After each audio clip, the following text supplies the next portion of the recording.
பாட வர போறாங்கன்னு நம்ம பார்த்துடலாமா? அடுத்ததான் நம்ம மத்தியில ரவிக்குமார் பிரதர் பாட வந்திருக்காங்க. ரவிக்குமார் பிரதர் போன சீசன்ல கூட நம்ம நிகழ்ச்சியில வந்து பாடியிருந்தாங்க. இப்போ அவங்க என்ன பாடல் பாட வர போறாங்கன்னு கேட்கறதுக்கு நான் ரொம்ப ஆவலோட இருக்கேன். நீங்களும் ரொம்ப ஆர்வமா இருக்கீங்கல்ல? ஓகே, பிரதருடைய பாடல் நம்ம கேட்கலாம். நீங்கள் பார்த்து கொண்டிருப்பது ஜெயம் டிவியின் நீங்களும் பாடலாம்.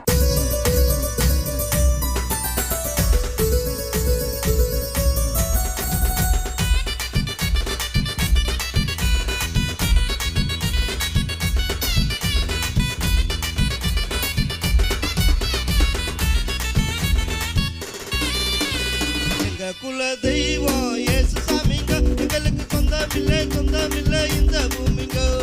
எங்க குல தெய்வம் இயேசு சாமிங்க, எங்களுக்கு சொந்தமில்லை இந்த பூமிங்க. நாங்க மனம் திரும்பியதால கிடைச்சது பரலோகம். சாமியோ சாமியோ சாமியோ, நீங்க மனம் திரும்ப விட்டா வாழ்க்கை இருளாகும். சாமியோ சாமியோ சாமியோ, நாங்க மனம் திரும்பியதால கிடைச்சது பரலோகம். நீங்க மனம் திரும்ப விட்டா வாழ்க்கை இருளாகும்.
இந்த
ரொம்ப அருமையாக ரவிக்குமார் பிரதர் பாடியிருந்தாங்கல்ல, எங்கள் குல தெய்வம் ஏசு சாமிங்கோ அப்படின்ட்டு ஒரு கானா ஸ்டைலில் ஒரு சூப்பரான ஒரு பாடலை பாடியிருந்தாங்க. மனம் திரும்புதல் குறித்த பாடல் அது ரொம்ப அருமையாக இருந்துச்சு. Thank you so much brother.